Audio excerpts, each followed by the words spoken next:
Hey guys, this is me Tyler, and today we'll be going over top 10 best weapons in Dark Souls 1. Well, this is my opinion on what the actual best weapons are, and this is actually my opinion on what the best weapons are, and my favorite weapons. Well, some of them are my favorite weapons, and some of them are easily considered the best, especially some of the great swords and stuff that are insane. So these are my top 10 best weapons in Dark Souls 1. Coming in for at 10th place, I got the Reinforced Club. This weapon on its own, you can get this super early on in the game, just at the first area where you meet the Undead Merchant. And it only costs 350 souls to buy. It already gets a starting physical of 97, and its ability to deal bleed. And also the ability to deal strike damage, which there's not that much enemies in this game that are resistant to strike damage, making this a really good weapon. And it's hammer. But hammers do get the worst range, depending on what hammer you use. But yeah, the Reinforced Club is easily considered one of the best weapons in Dark Souls 1, just landing itself at 10th place. And then the only downside is that it only has 100 durability, and then it doesn't scale that good on strength like its other cousin, the regular club, that scales an A on strength. And yeah, Reinforced Club can use at level 1, and it's probably going to be one of the best level 1 weapons anyway. Like, yeah, it's insane. In ninth place, I got Astora's Straight Sword. Straight Swords are fast, and they don't take up that much stamina, depending on what Straight Sword you're using, but the Astora's Straight Sword can get poking attacks for the R2 one-handed, and then some wide horizontal swipes with the two-handed R2. And also, it's the only straight sword that'll deal divine damage for Twinkling Titanite weapon, which divine damage can be used to kill skeletons in the catacombs without killing the necromancer and the skeletons in Nito's boss fight area. And it scales on strength, dexterity, and faith really well, making this a good weapon to use with quality and faith like the Meat Cleaver in Demon Souls. And yeah, you can get this really early on if you started with the Master Key, then got to the Valley of the Drakes. But it will be guarded by a dragon that can deal toxic damage on you, and can definitely one-shot you if you don't have enough health or don't have enough defense. But anyway, the Astora Greatsword is not too bad, and it's not poorly the worst weapon. It's actually the best straight sword in the game. Yeah, there's nothing bad to say about it, and we can go into our 8th place weapon, since this is in 9th place. Coming in 8th place, got the Painting Guardian Sword. Curved swords are a balanced weapon class in Dark Souls 1, and then the two-handing can be as fast as a dagger, like, what? But yeah, I was very much put the Gold Tracer on here, but the Painting Guardian Sword has the same scalings. Wait, actually, no. This is a standard weapon, and this is a Twinkling Titanite weapon. I can actually get a little bit more scalings on dexterity for that plus 15, and the Gold Tracer is just a Twinkling Titanite weapon. It's only up to plus 5, but both deal slash damage.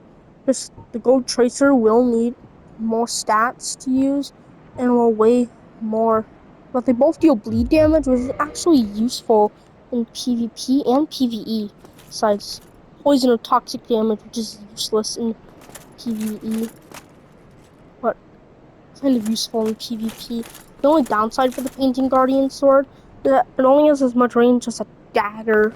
It has the shortest range out of all the curved swords, but also curved swords replace with this backflip attack, which can be very useful in some cases if you're just doing that. But it also gets this dance as well, which can be pretty useful because it actually gets a poke attack. However, it just deals slash damage, but I don't know if it deals poking damage. But there is going to be some cases that the Gold Tracer will be better because of the range. And, I mean, look at the swings on this weapon. This has to be the most fun weapon in the game. It can get some good damage, but the Painting Guardian Sword can out-damage this if you have just enough dexterity. And the Painting Guardian Sword can actually get an S scaling in intelligence if it's enchanted, making this a great intelligence weapon for any intelligence build. And yeah, it's the 8th place weapon, but there will be some times that the Gold Tracer will be better because of the range. And yeah, there it is. In 7th place, I got the Great Club. Possibly the best Great Hammer in the game. Besides, the Dragon Tooth might be good as well. Because the Dragon Tooth can actually get a lot of damage, but not that much strength scaling. And it can actually give you some magic and fire defense. And then it gets 999 durability. The Great Club gets like 250 durability, and it only weighs 12 pounds. But this isn't the lightest Great Hammer in the game, because the Large Club is still lighter. But the Large Club does poison damage, which is useless in PvE, like what I said in the 8th place weapon. But the Large Club can get less damage, but actually an A scaling and strength when you haven't reinforced it, and the Great Club only gets B scaling, but you can get an A scaling and strength if it's at plus 12 or higher. So it doesn't make it that bad of a Great Hammer. Great Hammers can do some good stunning damage, and they also do strike damage, which is the best damage type in the game, because there's a lot of enemies that are weak to strike damage, so it makes this weapon really, really good. Yeah, I get it. You can get this at the beginning of the game if you started with the Master Key and went down to Blighttown, but you have to go through 2 hollow barbarians throwing boulders at you, and you have to go through the Poison Swamp as well, which Poison Swamps are like my most hated places. Like, yeah, Faron Keep in PS3, Shaded Castle in Elden Ring, and then Harvest Valley, Poison Pool, Mist, and then Blighttown, Poison Pool, and DS1. At least it'll take you all the way to the end of the game, and especially the DLC, the final boss, Manus. And yeah, that's it. 7th place. But I know you're going to get really pleased at the weapon that's in 6th place. Claymore. This is considered one of the best great swords in the game, because it can get some good stagger damage, and you can get it after killing the Taurus demon, and then getting on the Dragon Bridge, and then there's a corpse that can have it. But it's one of the only great swords in the Black Knight sword that can get this fast poke, but then slow second attack with the R2.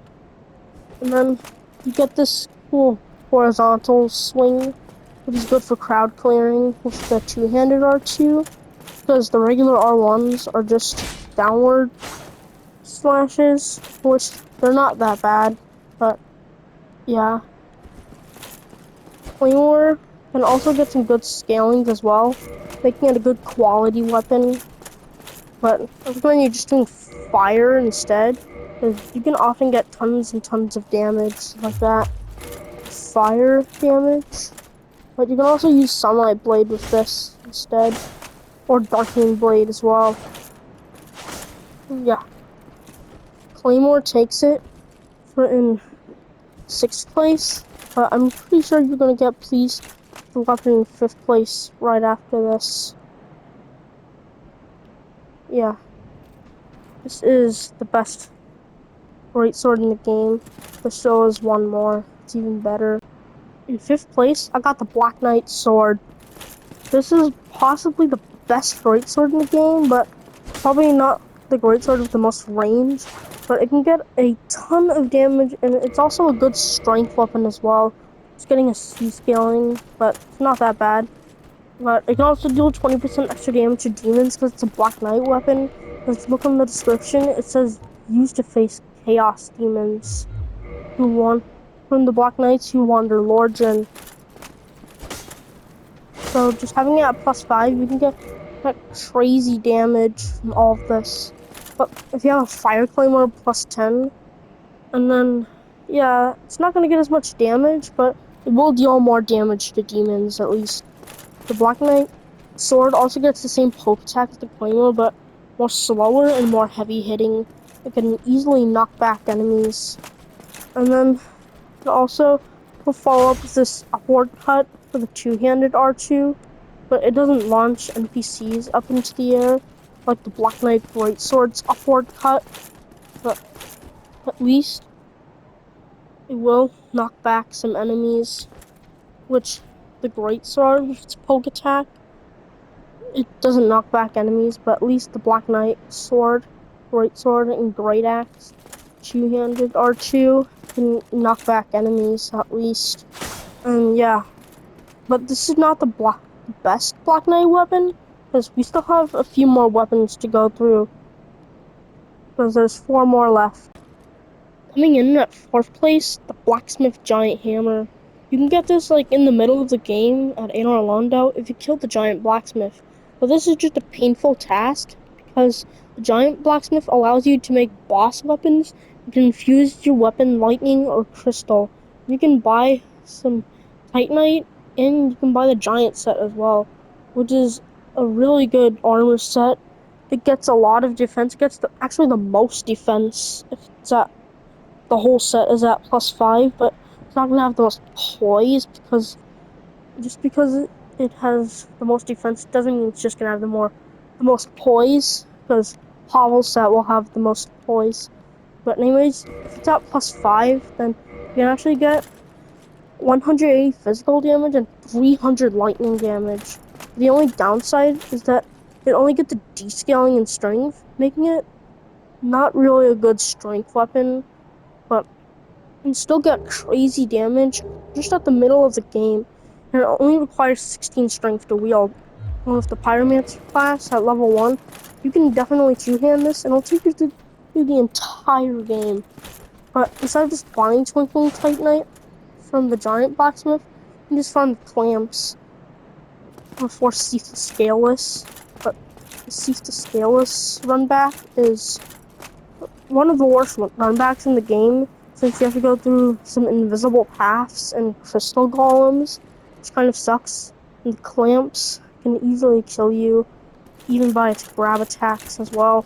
But the clamps' Twinkling Titanite drop rate is pretty rare, so you can have 10 humanity and we're the covetous gold serpent ring, which you can get at Sen's Fortress. But if you don't want to kill the Giant Blacksmith, then you can just use the reinforced club.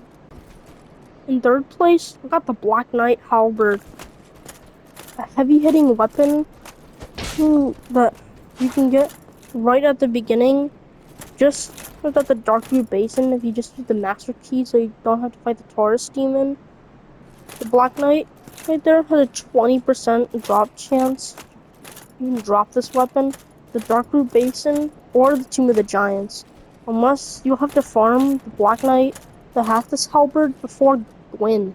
And the Black Knight that drops the halberd there has a bunch of rarity. I know, the Black Knight halberd looks like a glaive, because in Dark Souls 3, they renamed the Black Knight halberd to the Black Knight glaive, because, look, it looks like a glaive, but just like the Black Knight sword, it's a Black Knight weapon, so it'll deal 20% extra damage to demons, and it already does a lot of damage, but even though it requires 32 strength to wield, it only skills with D on strength and E for dexterity, making this a weapon that doesn't have that much good scalings and strength. But anyways, the Black Knight Halberd easily just takes over the game. There's still 2 weapons that are better than this. In 2nd place, and of course, also the best Ultra Greatsword, the Zweihander. This gets crazy damage. Well, not really crazy damage, it gets the exact same damage as the Greatsword. But, it's the lightest out of them. It needs the least amount of stat requirements, and you can get this right at the beginning of the game. Just get to the end of the graveyard and filing shrine, and then you can pick it up. But it needs 24 strength, which there's not a single class that can even start with 24 strength, but it needs 16 strength to two-hand, which is good because you can start as warrior and then level up 3 times on strength, or start as bandit and then level up 2 times on strength and 1 time on dexterity, making this so good. But the only difference with the greatsword and this Y-hander is that this Y-hander has pancaking downward slams that can knock enemies down to the ground, and the greatsword has poking attacks, which will deal more damage than this Y-hander because poking attacks can actually be considered the best damage type in the game because there's a lot of enemies that are weak to poking, but this Y-hander is even better. It gets the most range out of all the Ultra Great Swords. It can get the most damage with Chaos and +5, and then 10 Humanity, which will boost the damage even more, making this an absolute insane weapon on its own. And then, yeah, this Y-hander can just pancake enemies down to the ground, and there's nothing bad to say, but this is so good. Yeah, so good. And finally, in the #1 place, and possibly the best weapon in the game, and has the most range, the Great Scythe. This weapon can be found, like, at the beginning, if you're skilled enough to get through the catacombs, the annoying skeletons and necromancers, but it won't get the most amount of damage out of all the halberds, and it will get the least amount of durability, but it only weighs 5 pounds, while the Black Knight halberd weighs 14 pounds, which the Great Scythe is even better compared to its baby cousin, the regular scythe. But the scythe can only be obtained in the basements of Sen's Fortress, which has a bunch of Titanite demons, making it not a very good location for a halberd. But halberds are the best weapon types in the game because they can get the most range out of all the weapons, and the Great Scythe gets the most range out of all the halberds, and its ability to do bleed damage as well, which is good in PvE because a lot of the demons can be bled, like the Taurus demon, Stray demon. All of them can bled, really, yeah.